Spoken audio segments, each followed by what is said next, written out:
কি সুবহানাল্লাহ বাড়িতে কমেন্ট এখনই বলেন। পথভ্রষ্ট হব না দেখে তো প্রতিদিন বলি গায়রিল মাগদুবি আলাইহিম ওয়ালাদ-দাল্লিন বলি না।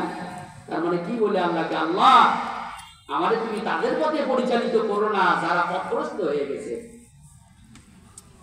রাসূলুল্লাহ সাল্লাল্লাহু আলাইহি সাল্লাম বললেন, তারাকতু ফীকুম আমরাইন লাউ তাদিল্লু মা তামাসসাকতুম বিহিমা কিতাবাল্লাহি ওয়া সুন্নাতি রাসূলি। আমি তোমাদের কাছে দুইটি জিনিস রেখে গেলাম, একটা হলো আল কোরআন, একটা কি জোরে বলতে হবে, একটা নাম কি আল কোরআন। দুই নাম্বার হলো আমার সুন্নাহ, আমার আদর্শ, আমার রীতিনীতি, আমার পথ পদ্ধতি, আমার যা কিছু আছে সব কিছু আমি তোমাদের কাছে রেখে গেলাম। এই দুইটাকে যদি তোমরা মজবুত ভাবে, যদি শক্ত ভাবে যদি আঁকড়ে ধরে রাখতে পারো, তোমরা জীবনে কোনোদিন পথভ্রষ্ট হবে না।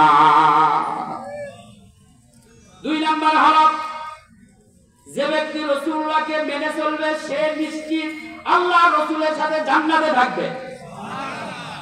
হাদিসটা শুনেন, তিরমিজি শরীফের হাদিস 2602 নাম্বার হাদিস, মান আহাব্বা সুন্নতি ফাকাদ আহাব্বানি ওয়া মান আহাব্বানি কানা মাই ফিল জান্নাহ।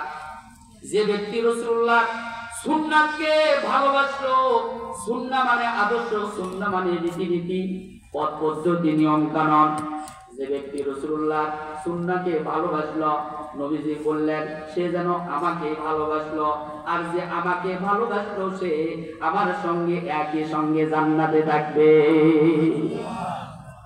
প্রিয় ভাইরা আমার, দুনিয়ার যাদেরকে আমরা মেনে চলতেছি, যাদেরকে আমরা রাজনৈতিক জীবনের আদর্শিক নেতা বলে মনে করি, বলেন তো দেখি ওই আদর্শ কি আমাদের জান্নাতে নিয়ে যেতে পারবে?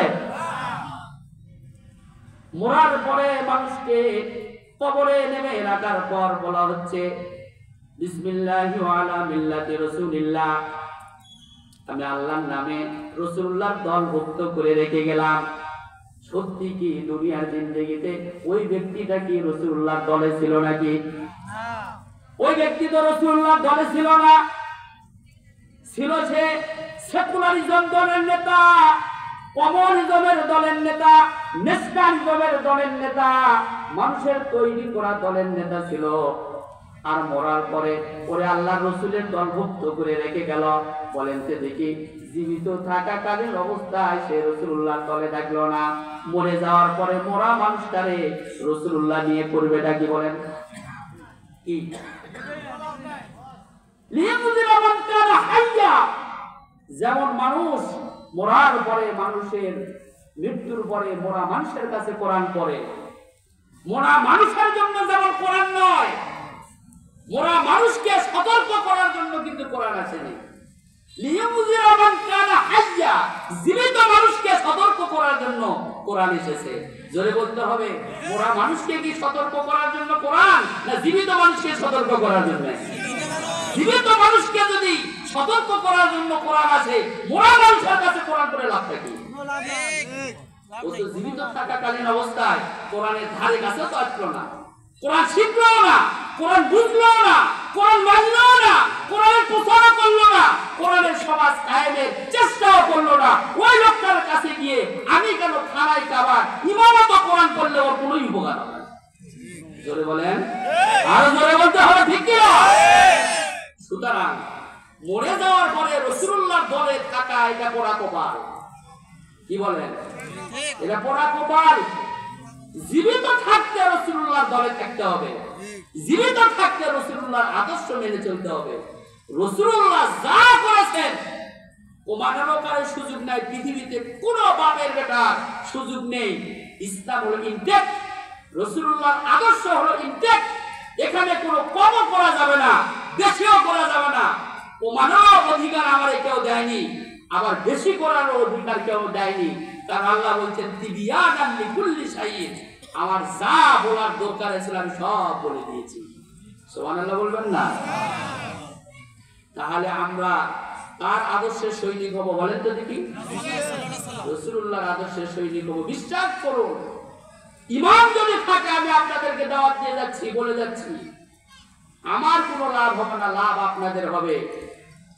দুনিয়ার জিন্দেগিতে রাসূলুল্লাহর আদর্শ না মানলে অন্য কারো আদর্শ মানবেন, আর এসে শুধু টুপিতে, দাড়িতে, জুব্বতে, আতরে, সুরমায়, মেসাওয়াকে, রাসূলুল্লাহকে মানবেন, আর রাজনৈতিক জীবনে গিয়ে সেকুলারিজম মানবেন, ন্যাশনালিজম মানবেন, কমিউনিজম মানবেন, মানুষের তৈরি করা মতবাদের দিকে দৌড়াবেন। আমাকে যদি বুঝাতে পারেন আপনি, তাহলে আমি আপনার আদর্শের দিকে ধাবিত হব। কি বলেন, ঠিক কিনা? প্রিয় ভাইরা আমার, 3 নাম্বার হলো যে ব্যক্তি রাসূলুল্লাহকে অনুসরণ করবে সে ব্যক্তি জান্নাতের পথের সন্ধান পাবে। আল্লাহ রাব্বুল আলামিন বলেন, ওয়া ইন তুতিউহু তাহতাদু, তোমরা যদি রাসূলের আনুগত্য করো তবেই তোমরা সত্য পথের সন্ধান পাবে। এই বন্ধুগণ আমার, আমাদের সকলের তো চাওয়া পাওয়া আমরা যেন জান্নাতের পথ খুঁজে পাই, ঠিক কিনা বলেন? দুনিয়া আল্লাহ কোরআনে বলছেন, সূরা বাকারাতে বললেন, দেখবেন লেখা আছে উলাইকা ইয়াদউ ইলান নার, কিছু মানুষ আছে মানুষকে জাহান্নামের দিকে ডাকে, আবার কিছু মানুষ আছে উলাইকা ইয়াদউ ইলাল জান্নাতি ওয়াল মাগফিরাতি বিইذনি রাব্বিহিম, আর কিছু মানুষ আছে মানুষকে আল্লাহর জান্নাতের পথের দিকে আহ্বান করে।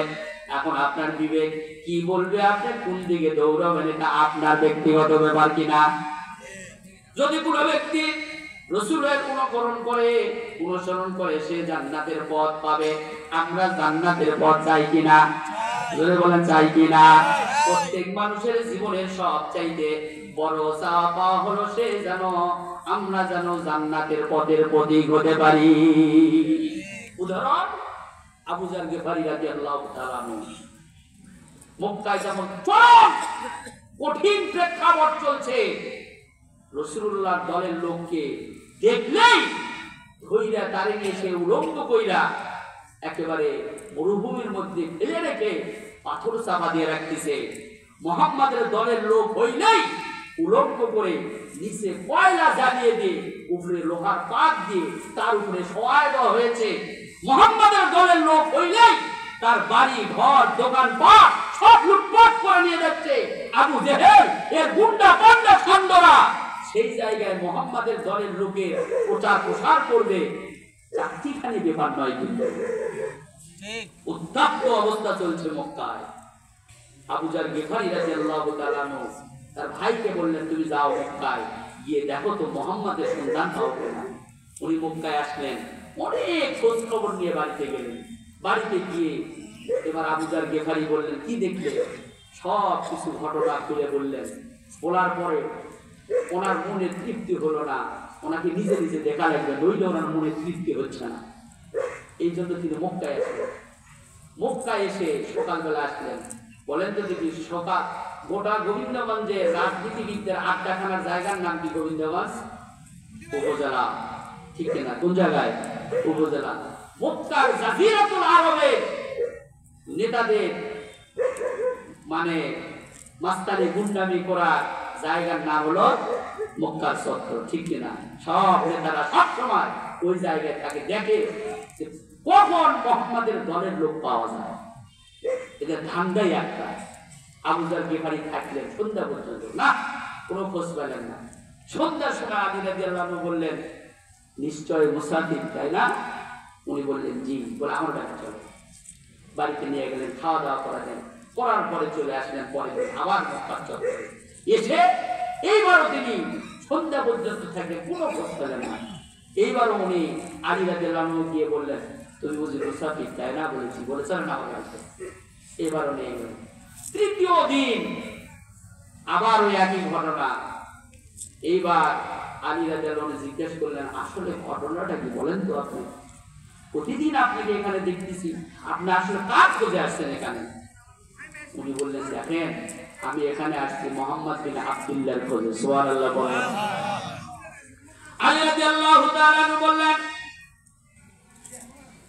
তার খোঁজ তুমি পাবে, কিন্তু আমার পথকে তোমার অনুসরণ করা লাগবে। আমি হেঁটে যাব, তুমি আমার পিছনে পিছনে হেঁটে যাবে। যদি কোথাও আমি বসে পড়ি, আমার বসে পড়া দেখে তুমি বসে পড়বে না, বরং তুমি চলতেই থাকবে, কারণ আমার বসে পড়া দেখতে হয়তোবা তুমিও যখন বসে পড়বে তখন মক্কার নেতারা মনে করবে তুমি আমারে অনুসরণ করে চলতেছ। প্রিয় ভাইরা আমার, এমনও দিন ছিল এই গোবিন্দগঞ্জ মানুষ আমাদের মোটর সাইকেলের পিছনে উঠতে ভয় পাইত, চা খাইতে ভয় পাইত, এমনকি অনেক সময় বলতো ভাই আমাদের মোবাইল নাম্বারটা মোবাইল থেকে ডিলিট করে দাও। কি বলেন বন্ধুগণ আমার, এইবার আলী রাদিয়াল্লাহু তাআলা আনহু পিছনে নিয়ে যা আবু জারকে বাড়ি রাদিয়াল্লাহু তাআলা আনহু চলে গেলেন হযরত আরকাম রাদিয়াল্লাহু তাআলা আনহুর বাড়িতে। বাড়িতে যাওয়ার পর আল্লাহ রাসূলকে দেখে বললেন, ইয়া রাসূলুল্লাহ, আমি আপনার খোঁজে এসেছি, 3 দিন ধরে আপনাকে আমরা খুঁজে পাচ্ছি না, আমি খুঁজে পাচ্ছি না, আপনার কাছে এসেছি, বলেন তো দেখি আপনি কিসের দাওয়াত দেন? এবার রাসূলুল্লাহ বললেন, আমার দাওয়াতের মূলনীতি হলো লা ইলাহা ইল্লাল্লাহু মুহাম্মাদুর রাসূলুল্লাহ সাল্লাল্লাহু আলাইহি সাল্লাম। এবার তিনি কালেমা পড়ে মুসলমান হয়ে গেলেন। মুসলমান হয়ে যাওয়ার পর আল্লাহ রাসূল বললেন, আবু জার, ঈমান গ্রহণ করেছো, বাড়ির দিকে চলে যাবে, কিন্তু কোথাও গিয়ে তোমার ঈমানের কথাটা কাউকে বলো না। প্রিয় ভাইরা আমার, কিন্তু ঈমান গ্রহণ করার পরে মনের মধ্যে এমন কেস সৃষ্টি হয়ে গেছে যে তার আর এই কালেমা ঈমানের কথাকে সে আর গোপন রাখতে পারতেছে না। ও চিন্তা করতেছে এটা আমি না বললে তো শান্তি পাচ্ছি না। এই জন্য তিনি কাবার চত্বরে এবার বলা শুরু করে দিলেন। কাবার চত্বরে গিয়ে জোরে বলতেছেন, আশহাদু আল্লা ইলাহা ইল্লাল্লাহু ওয়া আশহাদু আন্না মুহাম্মাদান আবদুহু ওয়া রাসূলুহু। বলা শেষ, ইজোনার দেরি নাই, বলার সাথে সাথে এমন মার দিয়ে দিল রে ভাই, একবারে আবু জার গিফারী রাদিয়াল্লাহু তাআলা আনহু গোটা শরীরটা রক্তাক্ত হয়ে গেছে। নেতারা দৌড়াদৌড়ি করে আসলো, আরে মারতো কারে? এ তো গিফার গোত্রের লোক, আমরা এবার বাণিজ্য করবার লাগে ওই রাস্তা দিয়ে তো যাইতে লাগে, তো ধরে মারবে এখন। ভিতরে ভয় সৃষ্টি হয়ে গেছে। প্রিয় বন্ধুগণ আমার, ওই যুগের লোকেরা ঈমান গ্রহণ করার পর ঈমান প্রকাশ না করলে শান্তি পাইতো না। আর এখনকার যুগের লোকেরা ঈমান গ্রহণ করার পর যত পাঞ্জাবি জুব্বার মধ্যে ঢুকে রাখতে পারে ততই বুঝি ভালো। সেই দিনটা 16 বছর গেল কিনা বলেন? সেই দিনটাই চলে গেল। প্রিয় বন্ধুগণ আমার, এরপরে আসে তৃতীয় নাম্বার হলো, যে ব্যক্তি রাসূলুল্লাহর আনুগত্য করবে আল্লাহ তাআলা তাকে 100% সফলতা দান করবে। আল্লাহ রাব্বুল আলামিন বলেন সূরা আহজাব 71 নম্বর আয়াত, ওয়া মান ইউতি'িল্লাহা ওয়া রাসূলাহু ফাকাদ ফাযা ফাওজান আযীমা।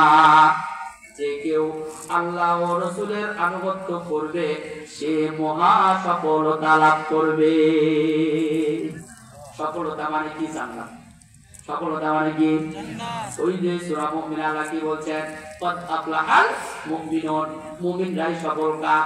এই সফল কাম মানেই হলো সে তার জীবনকে আল্লাহর রাস্তায় জীবন দিয়ে যেমন সফল হয়ে যায়, ওই রকম ওই লোকটা ঈমান গ্রহণ করার কারণে আল্লাহর জান্নাতে চলে গেছে। লা ইয়াদখুলুল জান্নাতা হাত্তা তুমিন, যেমন ঈমানদাররা ছাড়া কেউ জান্নাতে যেতে পারবে না। প্রিয় বন্ধুগণ আমার, এই জায়গায় একটা ছোট্ট ঘটনা বলি। রাসূলুল্লাহ মহা সফলতার কথা বলি। একজন সাহাবীর নাম হযরত সাআদ সালামী রাদিয়াল্লাহু তাআলা আনহু। ঘটনাটা পাবেন আপনি রক্ত পিচ্ছিল পথের যাত্রী যারা, আব্দুল সালাম মিতুলের লেখা 2 খণ্ড বই। এই জায়গায় এই সাহাবীর নাম উল্লেখ করা হয়েছে। তিনি ছিলেন খাটো মানুষ, চেহারা সুরুত বলতে কিছুই ছিল না, একেবারে কালো মানুষ, কুচকুচে কালো, বংশ বুনিয়াদ বলতে তার কিছুই ছিল না। এমনকি তিনি রাস্তার ডাস্টবিনের খাবার খাইতেন। গায়ের মধ্যে কোন জামা কাপড়ের মধ্যে ছেঁড়া ফাটা অনেক কিছুই। আল্লাহ রাসূল তারে ডাক দিয়ে বললেন, তুমি বিয়ে করবে না? বলে, ইয়া রাসূলুল্লাহ, আমি গরিব মানুষ, আমার সঙ্গে বিয়ে দিবে কে? কোন মেয়ের বাবা বিয়ে দিবে? ইয়া রাসূল বলতে কিছু নাই, বংশ বুনিয়াদ বলতে কিছু নাই, আমার বিয়ে দিবে কে? রাসূলুল্লাহ বললেন, আমি যদি তোমার একটা বিয়ের ভটকানি করি তাহলে কি তুমি রাজি আছো? বলে, আপনি ভটকানি দিবেন আর আমি বিয়ে করব না তা তো হবে না, বিয়ে করতে রাজি আছি। রাসূলুল্লাহ একটা চিঠি লিখে দিলেন, বললেন যে চিঠিটা নিয়ে গিয়ে মদিনার সাহাবী হযরতে আমর রাদিয়াল্লাহু তাআলা আনহুর কাছে দিয়ে দিবা। আমর রাদিয়াল্লাহু তাআলা আনহুর কাছে দিলেন। চিঠিতে লেখা আছে, পত্র বাহকের সঙ্গে তোমার মেয়ের বিবাহের ব্যবস্থা করে দিবেন। চিঠি নিয়ে যাওয়ার পর, চিঠি দেখার পর আমর রাদিয়াল্লাহু তাআলা আনহু দেখতেছে সর্বনাশ, চিঠিটা কার? চিঠিটা কার? রাসূলের। আর যে পাত্রিক অবস্থা তো জটিল। কি ইয়া রাসূলুল্লাহ নাই, জামা কাপড় গুলো একেবারে বিভিন্ন জায়গায় ছেঁড়া ফাটা, চুলগুলো উস্কো খুস্কো, এমন একজন মানুষ। কিন্তু নির্দেশটা তো রাসূলুল্লাহর, তারে তো ফলো না করলে ঈমান থাকবে না। আল্লাহ তাআলা বলছেন, ইয়া আইয়ুহাল্লাযীনা আমানু আতিউল্লাহ ওয়া আতিউর রাসূল ওয়া লা তুবতিলু আমালাকুম। হে ইমানদারগণ, তোমরা আল্লাহর আনুগত্য করো, রাসূলের আনুগত্য করো। যদি তা না করো, তোমার জীবনের সব আমলগুলো ধ্বংস হয়ে যাবে। প্রিয় ভাইরা আমার, আমর রাদিয়াল্লাহু তাআলা আনহু চিঠিটা নেওয়ার পর স্ত্রীকে ডাকলেন, ডাক দিয়ে বললেন, দেখো তো চিঠিতে এই ঘটনা, রাসূলুল্লাহর চিঠি, কিন্তু পাত্রর হালত কিন্তু এইরকম। এবার আমর রাদিয়াল্লাহু আনহু কাঁদতেছেন, স্ত্রীও তার কথা শুনে তিনিও কাঁদতেছেন। পার্শ্ববর্তী রুমে ছিলেন মেয়ে, সুন্দরী অপরূপা নারী, তারে ডাক দিলেন। তিনিও এক পা দু পা করে আসলেন, এসে বললেন, মা বাবা তোমরা কাঁদো কেন? বলে, কাঁদতেছি এই জন্য, রাসূলুল্লাহ তোমার জন্য একটা পাত্র পাঠিয়ে দিয়েছেন, কিন্তু পাত্রটার বাহ্যিক হালত শুরুতে এরকম। শোনার পর এবার মেয়েও কেঁদে ফেললেন। তিনজনের কান্নাকাটি শুরু হয়ে গেছে। এইবার মা আর বাবা মেয়েকে বুঝায় বলে, মারে তুমি যদি বিয়ে না করো, তোমার বিয়ে দিব না, তবে তাও তুমি কান্না বন্ধ করো। মেয়ে বলতেছে, মা আমি এই জন্য কাঁদি না, আমি কাঁদি আনন্দে যে আমি আমার ভাগ্যটা কত ফুটলাক, আমি কত বড় সৌভাগ্যবান নারী যে আমার বিয়ের জন্য স্বয়ং রাসূলুল্লাহ নিজে ভটকানি কইরা পাত্র পাঠিয়ে দিয়েছে।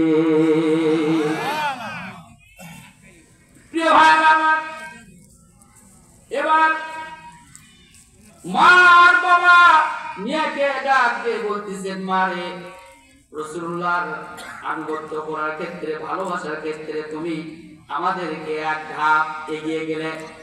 প্রিয় বন্ধুগণ আমার, বিবাহ হয়ে গেল, বিবাহ দিয়ে দিলেন। বিবাহ হওয়ার পর বাসর ঘর, এমন অবস্থায় ডাক করেছে জিহাদের ময়দানে যাওয়ার জন্য। সাদ রাদিয়াল্লাহু তাআলা বাসর ঘর বাদ দিয়ে জিহাদের ময়দানে চলে গেলেন। চলে যাওয়ার পর তিনি যুদ্ধ হলো, যুদ্ধে মুসলমানরা বিজয় অর্জন করলেন।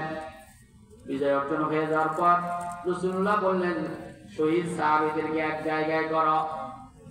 শহীদ সাহাবীদেরকে এক জায়গায় করার পর আল্লাহর রাসূল বললেন, সাদ সালামের দেহটা কোথায় খুঁজে বের করো। কারণ গরীব সাহাবী হওয়ার কারণে কেউ তার সঠিক খোঁজ খবর জানে না, কিন্তু খবরটা রাসূলুল্লাহর কাছে আছে। এই জন্য রাসূলুল্লাহ নিজের যুদ্ধের ময়দানে তারে খুঁজে বের করলেন। খুঁজে দেখলেন এত কালো কুচকুচে মানুষ, ধুলো বালি দিয়ে মুখগুলো মেঘে, মুখটা মেঘে গেছে, চোখগুলো একেবারে ধুলো বালি দিয়ে মাখানো, কানের মধ্যে মুখের মধ্যে সমস্ত শরীরটা ধুলো বালি দিয়ে মাখানো। রাসূলুল্লাহ তারে উঠায় নিয়ে এলেন। নিয়ে আসার পর নিজের রানের উপরে রেখে নিজে তার হাত দিয়ে মুখের বালিগুলো চোখের বাড়িগুলো, কানের বাড়িগুলো ছাড়িয়ে দিচ্ছে না, তিনি তার চোখ দিয়ে অঝর নয়নে পানি পড়তেছে। আবার এইবার রাসূলুল্লাহ আবার হাসতে শুরু করলেন। কিছুক্ষণ পর সাহাবীরা বললেন, ইয়া রাসূলুল্লাহ, আপনি এখনই কাঁদলেন, আবার হাসলেন কেন? নবীজি বললেন, আমি কাঁদলাম এই জন্য যে এমন একজন সাহাবী যার বাড়ি নাই, ঘর নাই, টাকা নাই, পয়সা নাই, এমন কালো ফুসফুসে মানুষ, আমি নিজে ঘরটালি কইলে তার বিবাহের ব্যবস্থা করে দিয়েছি। আজকে ছিল তার বছর ঘর, কিন্তু বছর ঘর বাদ দিয়ে জিহাদের ময়দানে সে আজকে জীবনটা দিয়ে দিল। এই জন্য দুনিয়ার জিন্দেগির আনন্দ উল্লাস থেকে সে বঞ্চিত। এই জন্য আমি কাঁদতেছি আর হাসতেছি। এই জন্য আমি আসমানের দিকে তাকিয়ে দেখতেছি আল্লাহ জান্নাতুল ফেরদাউসের হুরেরা তার দেহের উপরে জান্নাতের ফুলগুলো তার দেহের উপরে বর্ষণ করতেছে। মরতেই হবে যখন শহীদি মরণ দিও আমাকে। বলেন, মরতেই হবে যখন শহীদি মরণ দিও আমাকে। শাহাদাত জানি শুধুই জীবন, শাহাদাত জানি শুধুই জীবন, সে জীবন দিও আমাকে। মরতেই হবে যখন শহীদি মরণ দিও আমাকে। জোরে বলেন আমিন। কিয়ামতের দিন তিন শ্রেণীর মানুষ বিনা হিসেবে জান্নাতে যাবে। প্রথম জান্নাতে যাবে নবী রাসূলগণ। দুই নাম্বার যারা শহীদ হবে আল্লাহর দ্বীনের জন্য, কোরআনের জন্য, সত্যের জন্য, এরা কিয়ামতের দিন বিনা হিসেবে জান্নাতে যাবে। আর যাবে যারা মাসুম বাচ্চা, ছোটবেলায় শিশু অবস্থায় মারা গিয়েছে, তারা বিনা হিসেবে জান্নাতে যাবে। এখন প্রশ্নটা হলো, আমরা তো এখানে যারা আছি তারা সিংহভাগ প্রথম নাম্বার নবী হওয়ার অপশন বন্ধ। দুই নাম্বার যারা আমরা এখন আছি সবাই প্রাপ্তবয়স্ক, আমাদের শিশু হওয়ার অপশনটাও বন্ধ। এখন বাকি আছে কি? শহীদের মৃত্যু। ঠিক কিনা বলেন? রাসূলুল্লাহ কি বলছেন? আমার মন চায় আমি জিহাদ করি, শহীদ হই, আবার জীবিত হই, আবার জিহাদ করি, আবার শহীদ হই, আবার জিহাদ করি, আবার শহীদ হই, আবার জীবিত। তিনবারই কথা বলেছেন নবীজি। উম্মতকে বলে গেছে, ও আমার উম্মতেরা শোনো, যদি কোনো উম্মতের হৃদয়ে এই ভালোবাসা থাকে যে শহীদ হওয়ার কোন প্রেরণাটা যদি, নিয়তটা যদি কোন উম্মতের মধ্যে যদি থাকে, রাসূলুল্লাহ বলছেন ওই ব্যক্তি তার বাড়িতে জ্বরে মারা গেল, রাসূলুল্লাহর বক্তব্য হিসাবে তিনিও শাহাদাতের মর্যাদা পাবে। কিন্তু কামনা থাকা লাগবে। কি থাকা লাগবে? জরবান কি থাকা লাগবে? কামনা থাকা লাগবে। ওমর রাদিয়াল্লাহু আনহু দোয়াই শিখে দিয়ে গেছেন, আল্লাহুম্মা রযুকনি শাহাদাতান ফি সাবিলিক ওয়া জাআল মাউতি ফি বালাদি রাসূলিক। প্রিয় ভাইরা, এবার আসেন যে ব্যক্তি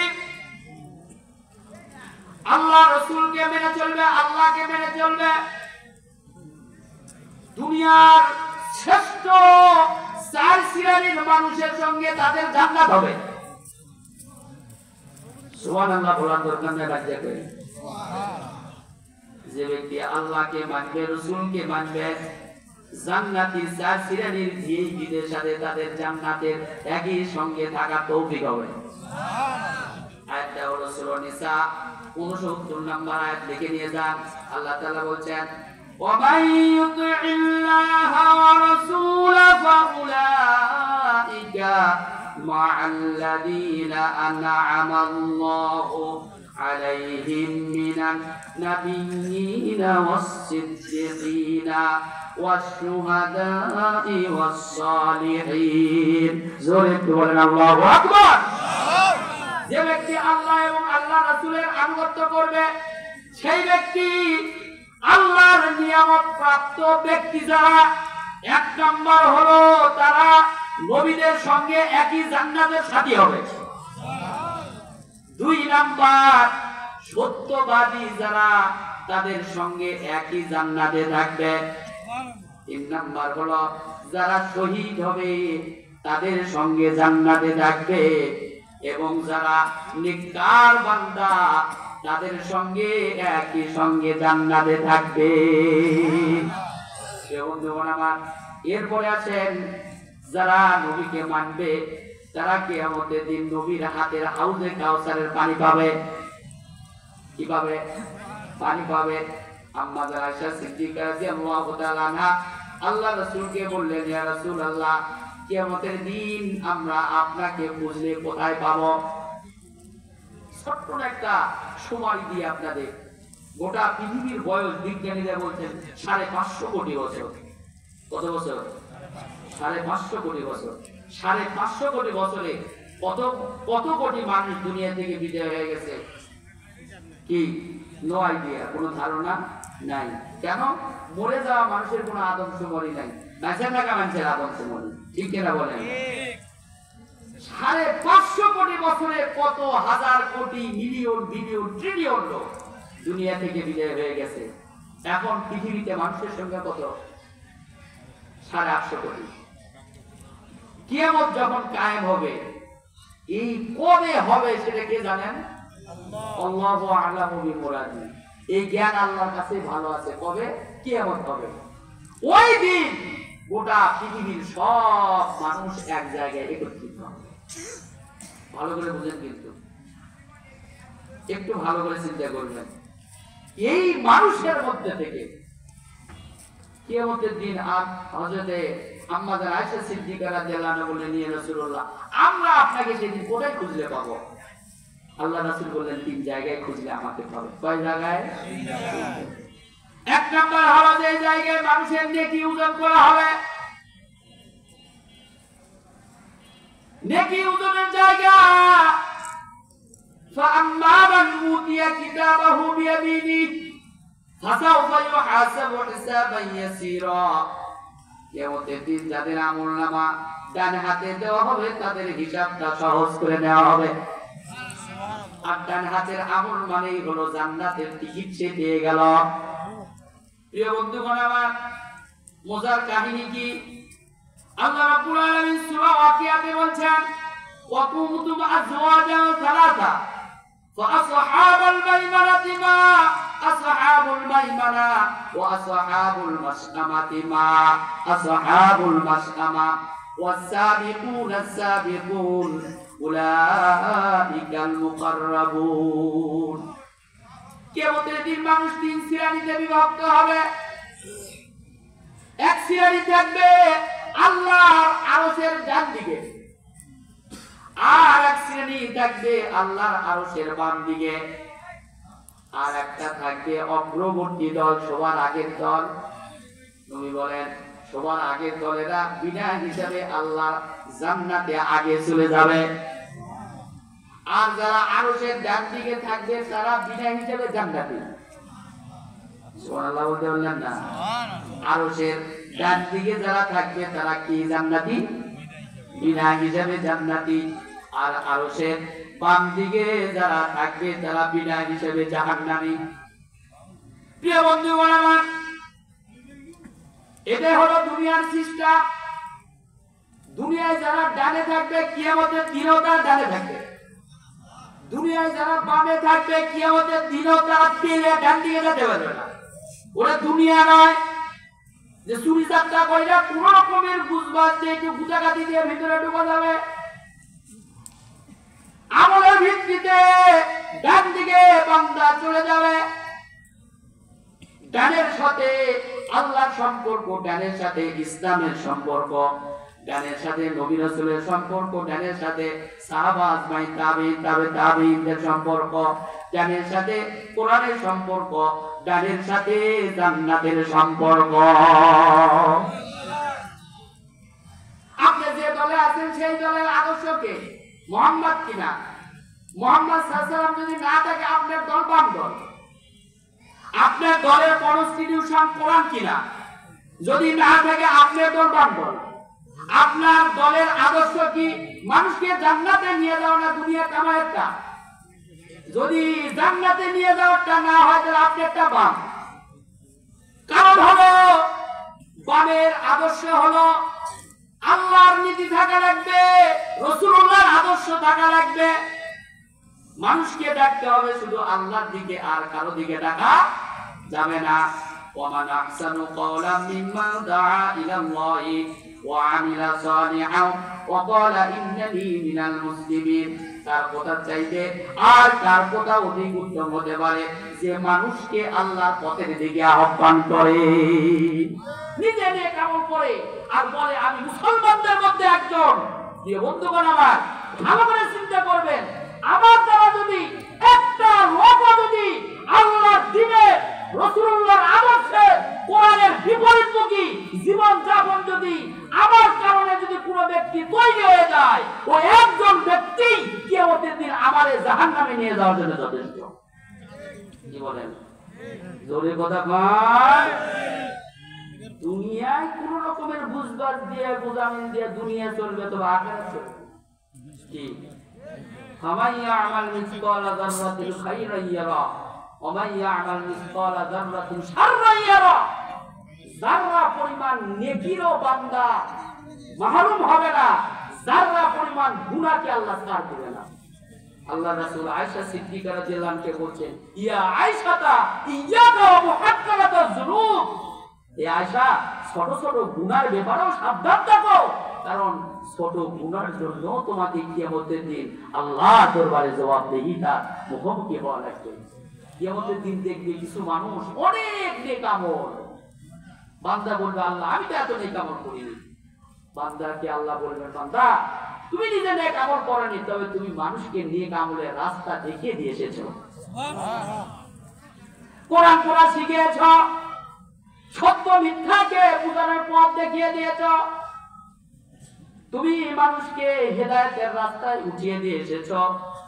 ওই মানুষ যেমন একা হয়েছে, ওই মানুষ আরো 2 জনকে করছে, ওই 2 জন আরো 5 জনকে করছে, ওই 5 জন আরো 10 জনকে করছে। ওই মানুষগুলো যত নেক আমল করেছে, কোরআন পড়েছে, নামাজ পড়েছে, তাহাজ্জুদ করেছে, দান করেছে, আল্লাহর দ্বীনের কাজ করেছে, তুমি ছিলে এর মাধ্যম। তোমার কারণে এই লোকগুলো এই পথগুলো পেয়ে গেছে।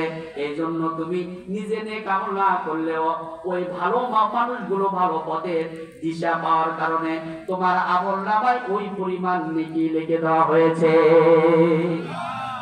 অপরদিকে যদি আমার কারণে কোনো লোক আল্লাহর পথ থেকে বিচ্যুত হয়ে যায়, কোরআনের পথ থেকে যদি বিচ্যুত হয়ে যায়, আল্লাহর দ্বীন থেকে যদি বিচ্যুত হয়ে যায়, করেছেন একজনকে, ও আরো 2 জনকে করছে, ও আরো 5 জনকে করছে, ও আরো 10 জনকে করছে। আপনি ভুল বুঝে আপনি তওবা করেছেন। কিয়ামতের দিন বান্দা যখন বলবে আল্লাহ তাআলা আমার এত তো গুনাহ ছিল না, আমি এত গুনাহ পাইলাম কোত্থেকে?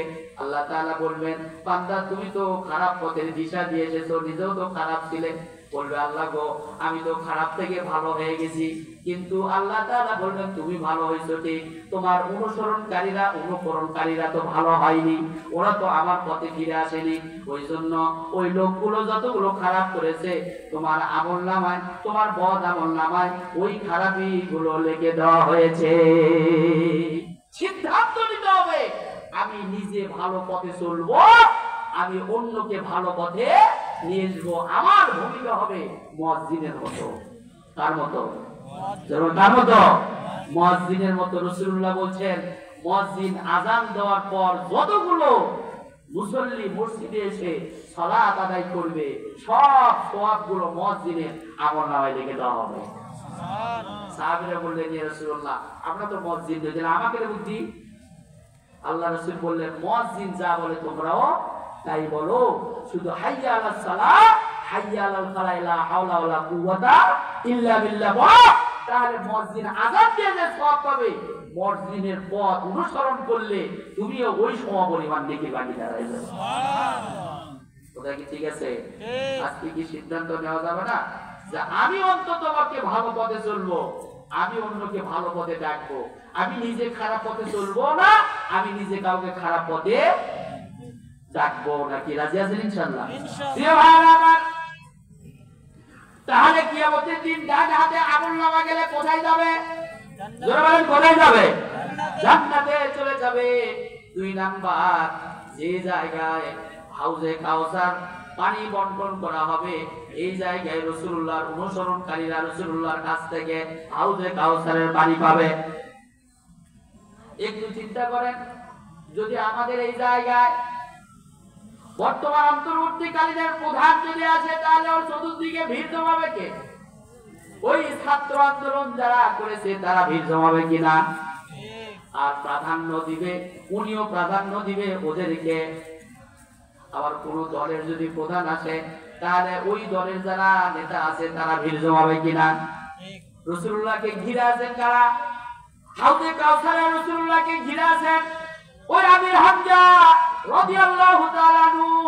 কাফিররা যে জায়গায় তার বুকটা ছিঁড়ে নিয়ে কলিজা পর্যন্ত বের করে চাবিয়েছিল, নাক মুখের হাত পায়ে অঙ্গ প্রত্যঙ্গ গুলো কেটে কেটে মালা বানিয়ে দিয়েছিল, এমনকি লজ্জাস্থান পর্যন্ত কেটে টুকরো টুকরো করে ফেলে দিয়েছিল।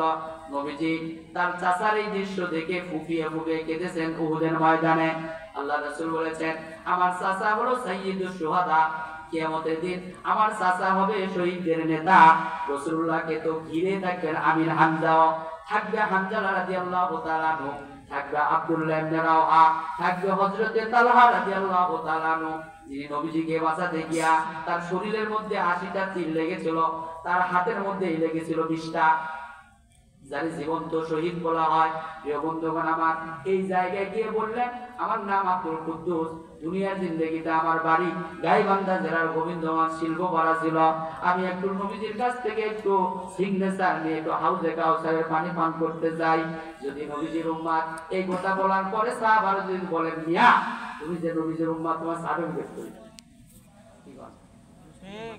নবীজির উম্মত সার্টিফিকেট কই?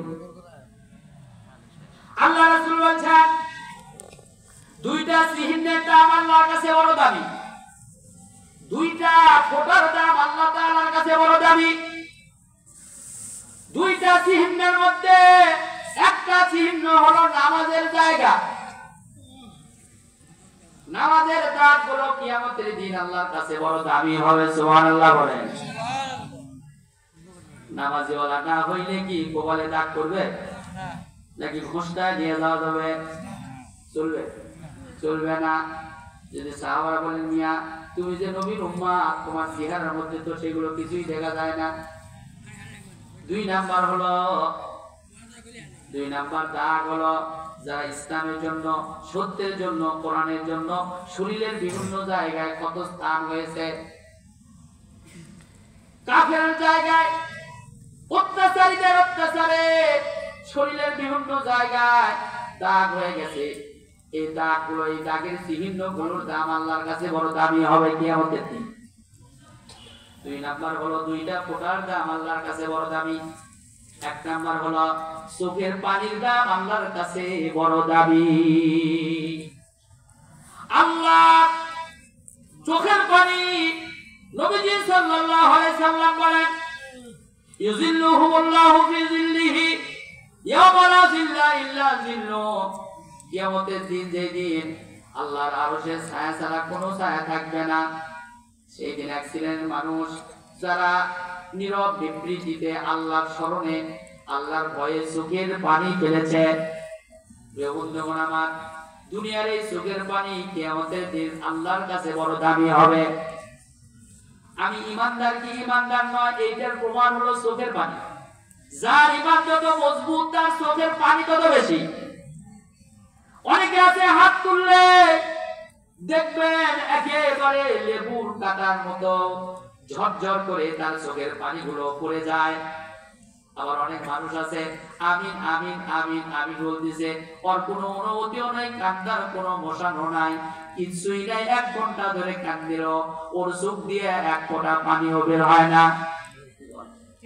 আছে কিনা এরকম?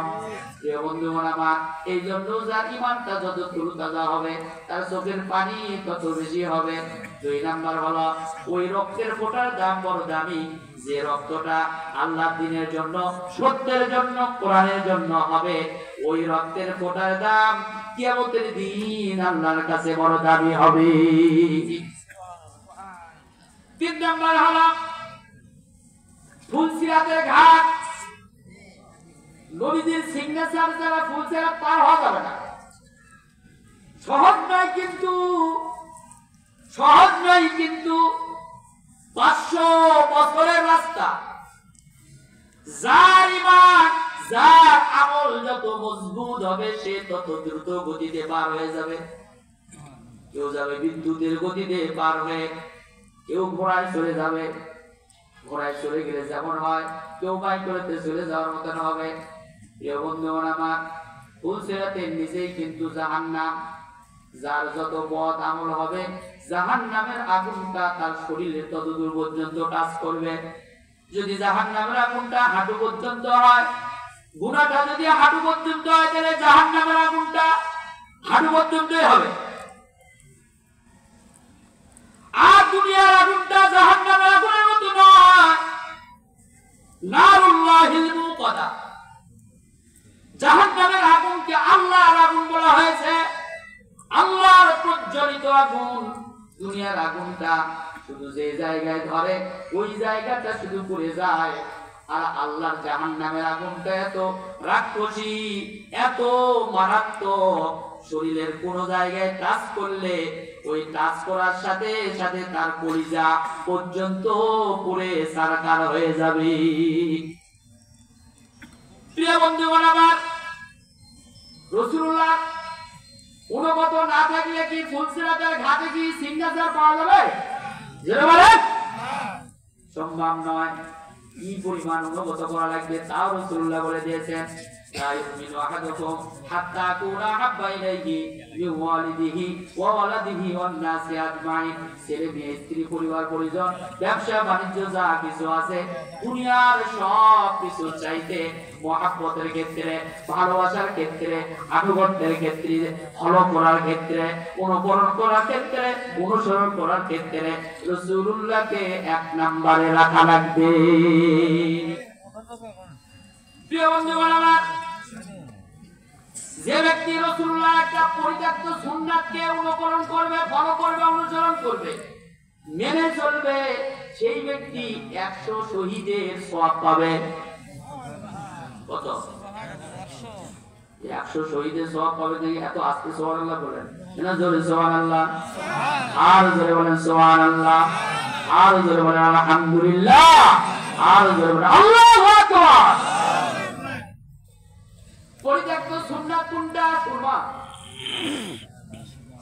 রাত্রিবেলায় চোখে সুরমা দেওয়া পরিত্যক্ত সুন্নাত, টুপি মাথা দেওয়া পরিত্যক্ত সুন্নাত, দাড়ি রাখা পরিত্যক্ত সুন্নাত। আমার দৃষ্টিতে সব চাইতে পরিত্যক্ত সুন্নাত হলো রাসূলুল্লাহর রাষ্ট্র ব্যবস্থা। কি বলেন আপনি? একজন লোক নামাজ পড়লো, টুপি মাথায় দিল, দাড়ি রাখলো, জুব্বা গায়ে দিল, প্রথম কাতারে নামাজ পড়লো, আবার ওই লোকটা ময়দানে এসে এসে পুরোটা কোরআনের বিরোধী। ঠিক কি না? প্রিয় ভাইরা আমার, রাসূলুল্লাহ বলছেন, অকাল রাসূলুল্লাহ সাল্লাল্লাহু আলাইহি সাল্লাম, মান তামাসসাকা বিসুন্নতি ইল্লা ফাসাদি উম্মতি ফালাহু আজরু মিআতা শাহীদা। মিআতা শাহীদ, রাহুল বাইহাকি। রাসূলুল্লাহ বলেন, যে ব্যক্তি আমার উম্মতের দ্বীনি চরিত্র বিকৃতি ও বিপর্যয় কালে আমার পদাঙ্ক অনুসরণ করে চলবে, তাকে 100 শহীদের পুরস্কারে ভূষিত করা হবে। প্রিয় ভাইরা আমার, আলোচনা কি চলতেছিল? আলোচনা চলতেছিল আল্লাহ কাদেরকে ভালোবাসেন। তার মধ্যে বলতেছিলাম, যে ব্যক্তি রাসূলুল্লাহর আনুগত্য করবে, অনুসরণ করবে, ওই ব্যক্তিকে আল্লাহ তাআলা ভালোবাসেন। এবার আসেন সংক্ষিপ্ত একটা পরিচয় দেখেন রাসূলুল্লাহ। আমি যে প্রথম নাম্বারে বললাম রাসূলুল্লাহ জীবনী পড়েছেন কয়জন? মাত্র কয়েকটা হাত তুললেন। রাসূলুল্লাহর কোরআনিক পরিচয় শুনেন, মাত্র 5টা 6টা পরিচয় শুনবেন। 1 নাম্বার, নবীজি হলেন গোটা দুনিয়ার শ্রেষ্ঠ মানুষ। 2 নাম্বার হলো নবীজি হলেন গোটা দুনিয়ার শ্রেষ্ঠ চরিত্রের অধিকারী। ওয়া ইন্নাকা লাআলা খুলুকিন আযীম। নবী হওয়ার জন্য 3টা জিনিস লাগে। কয়টা জিনিস? 3টা জিনিস লাগে। এক নাম্বার লাগে ওহী, দুই নাম্বার লাগে মুজিজা, তিন নাম্বার হলো চরিত্র। আল্লাহ কোন চোর, গুন্ডা, বদমাশ এরকম লোককে রাস্তা থেকে ধরে নিয়ে এসে আল্লাহ নবী বানায়নি। নবী হলো ইলেকশন করে হয় না, নবী হলো সিলেকশন। কার সিলেকশন লাগে? আল্লাহর সিলেকশন লাগে। দুনিয়ার মেম্বার, চেয়ারম্যান, এমপি, মন্ত্রী ইলেকশন করে হয়, কিন্তু নবী হয় সিলেকশনের মাধ্যমে। আর পৃথিবীর কোন নবী এরকম নয় যে নবী হওয়ার আগে এক চরিত্র ছিল, পরে ছিল আরেক চরিত্র। নবীদের চরিত্র আগেও ভালো, পরেও ভালো, শেষেও ভালো, কারণ নবীদের নিয়ন্ত্রক স্বয়ং আল্লাহ নিজে। এই জন্য আমরা মুহাম্মদ সাল্লাল্লাহু আলাইহি ওয়াসাল্লামকে নেতা মানে এই জন্য, কারণ তিনি বলেছেন আমি যা দিনে করি, যা রাতে করি সব মানুষকে বলে দাও।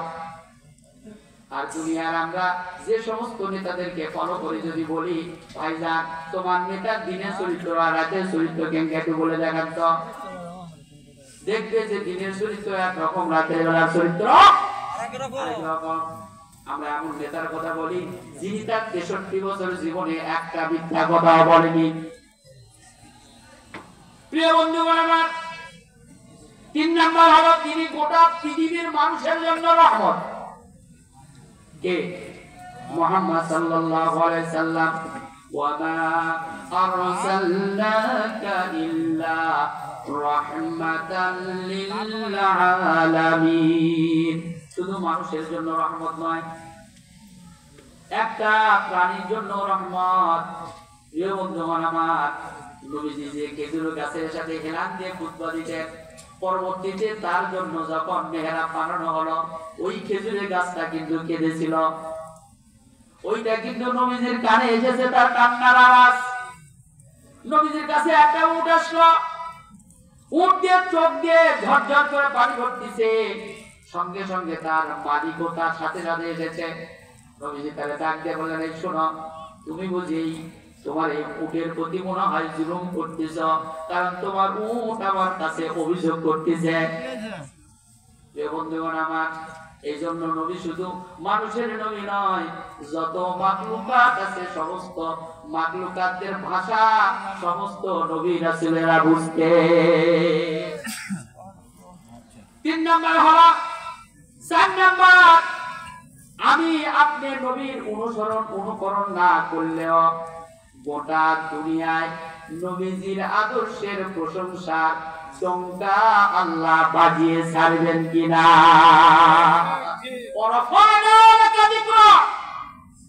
যখন মক্কার কাফেররা রাসূলুল্লাহর সন্তানদের ইন্তেকালের পর যখন কুৎসা রটিয়ে বেড়াচ্ছিল, মুহাম্মাদের সব ছেলে মেয়ে মারা গেল, এখন মুহাম্মাদের দলের প্রশংসা করবে তাকে। আল্লাহ তাআলা বললেন, হে রাসূল, এই ব্যাপারে আপনার মন খারাপ করার কোনো কারণ নেই, কারণ আমি আল্লাহ আপনার প্রশংসার দ্বার গোটা দুনিয়া বাজিয়ে দেওয়ার দায়িত্ব আমার। এই জন্য আযানেও তার প্রশংসা, ইকামতেও প্রশংসা, দরুদেও প্রশংসা, জীবনের সকল জায়গায় আল্লাহর বক্তব্য যেখানে সেখানে রাসূলুল্লাহর বক্তব্য। ঠিক কিনা বলেন? যেখানে আল্লাহর আনুগত্য সেখানে রাসূলুল্লাহর আনুগত্য, যেখানে আল্লাহর আনুগত্য সেখানে রাসূলুল্লাহর আনুগত্য, যেখানে জান্নাতের কথা সেখানে জাহান্নামের কথা। ঠিক কিনা বলেন? এবার আসেন, আল্লাহ কাদেরকে ভালোবাসেন?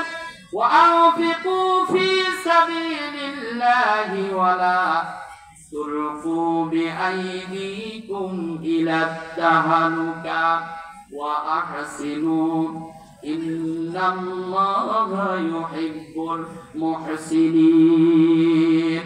আল্লাহ তাআলা বলছেন, তোমরা আল্লাহর পথে ব্যয় করো এবং নিজেরা নিজেদেরকে ধ্বংস করো না, আর অনুগ্রহ প্রদর্শনের পথ অবলম্বন করো না, কেননা আল্লাহ অনুগ্রহ প্রদর্শনকারীদেরকে ভালোবাসে। যেমন আমার যারা আল্লাহর রাস্তায় ব্যয় করবে তাদেরকে কে ভালোবাসেন? জোরে বলেন, কে ভালোবাসেন? বন্ধুগণ, যারা আল্লাহর রাস্তায় ব্যয় করবে তাদের জন্য 15টা ফজিলত। কয়টা? 15টা ফজিলত। প্রথম নাম্বার ফজিলত হলো যারা আল্লাহর রাস্তায় ব্যয় করবে আল্লাহ রাব্বুল আলামিন এই কোরআন থেকে তাদেরকে হেদায়েত দান করবে। কোরআন থেকে হেদায়েত পাওয়ার জন্য প্রথমেই মুত্তাকিদের বৈশিষ্ট্যের কথা বলতে গিয়ে আল্লাহ তাআলা বলছেন ওয়ামিম্মা রাযাকনাহুম ইউনফিকুন, যারা আমার দেওয়া প্রদত্ত রিজিক থেকে ব্যয় করে তারা যেমন মুত্তাকি, আর মুত্তাকিরাই হলো কোরআন থেকে হেদায়েত প্রাপ্ত। হুদাল্লিল মুত্তাকিন, হুদাল্লিল মুত্তাকিন, কোরআন সবার জন্যই। হুদাল্লিন নাস আছে, এটা হলো জেনারেল, সকলের জন্যই কোরআন হেদায়েত। কিন্তু স্পেশাল হেদায়েত হলো হুদাল্লিল মুত্তাকিন, মুত্তাকিদের জন্য কোরআন স্পেশাল হেদায়েত। আর মুত্তাকি হলো তারাই যারা আল্লাহর রাস্তায় ব্যয় করে, যারা আল্লাহর রাস্তায় কি করে? ব্যয় করে।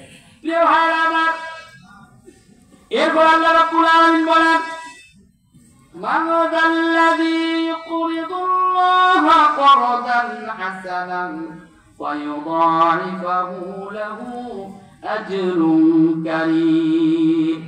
এমন কি আছে আল্লাহর ঋণ দিবে?